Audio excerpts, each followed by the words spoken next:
ইন্নাদ-দীনা ইনদাল্লাহিল ইসলাম, আমার কাছে একটি মাত্রই ধর্ম, তার নাম হলো ইসলাম। যেই ধর্মকে আল্লাহ পছন্দ করে সেই ধর্মের আমরা অনুসরণ হয়েছি। আল্লাহ তাআলা বলছেন সূরা শূরার 13 নম্বর আয়াতে কারিমার ভিতরে আল্লাহ বলছেন শারা'a লাকুম মিনাদ-দীনি মা ওয়াসসা বিহি নূহান ওয়াল্লাযী আওহাইনা ওয়া মা ওয়াসাইনা বিহি ইব্রাহিম ওয়া মূসা ওয়া ঈসা আন আকিমুদ-দীন। বলেন সুবহানাল্লাহ। সূরার নাম হলো সূরা শূরা, আয়াত নম্বর হলো 13। আল্লাহ তাআলা বলছেন শারা'a লাকুম মিনাদ-দীন। এখানে বিখ্যাত 4 জন নবীর নাম দেওয়া হয়েছে।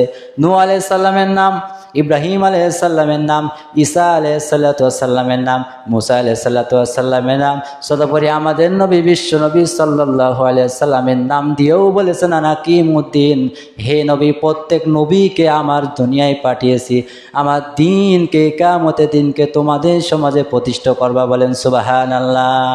এটা হলো আল্লাহর আরকান, এটা খুঁটি। এটা 500টা আয়াতের ভিতরে, আইনের ভিতরে 1 নম্বর আইন। হে নবী মুহাম্মদ সাল্লাল্লাহু আলাইহি ওয়াসাল্লাম, শুধু তোমাকে আমার জমিনে দিন কায়েমের কোনো কথা বলি নাই। আগে যত নবী রাসূল ছিল, ইব্রাহিম, নূহ, মূসা, ঈসা, এবং তোমাকেও আমি জুড়ে দিলাম মুহাম্মদ সাল্লাল্লাহু আলাইহি ওয়াসাল্লাম। তারা যেমন দিন কায়েমের কথা বলেছে, তুমি আমার জমিনে দিন কায়েমের চেষ্টা করেও যাও। ওয়ালা তাতাফাররাকু ফি, এখানে কোনো ফতোয়াবাজি করবা না। আয়াত যারা বোঝে তাদের কাছে দেখবেন, শুনবেন। আচ্ছা বলেন, আমরা জামাতে নামাজ পড়ি, এখানে কোনো ফতোয়া করি? নামাজ পড়া কি? এতগুলো মানুষ এসেছেন, এখানে সব দলের লোক আছে না নাই? না সবাই একদল করে? সবাই একদল করেন?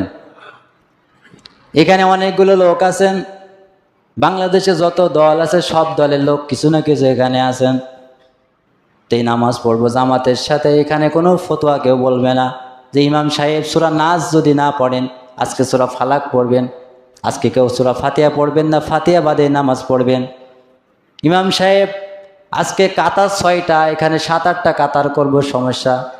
ইমাম সাহেব এখানে এ হবে তা হবে, এমন কোনো ফতোয়াবাজি আমরা করব নাকি? করিও না, কারণ এটা ফরজ নামাজ জামাতের সাথে, রুকুকারীদের সাথে। ওয়ারকাউ মা'আর রাকিন, আল্লাহ বলেছে রুকুকারীদের সঙ্গে রুকু করো, এটা আল্লাহর হুকুম, ফরজ।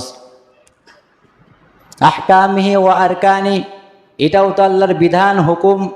আল্লাহ তাআলা বলছেন আনা কিমুদ্দিন, হে নবী, নামাজ পড়া যেমন ফরজ মনে করেন, রোজা রাখা যেমন ফরজ মনে করেন, সব কিছু ফরজ মনে করেন, আনা কিমুদ্দিন। আপনার পরে তো এই আয়াত আমি নাজিল করেছি, আমার জমিনে তোমরা দিন কায়েমের চেষ্টা করো।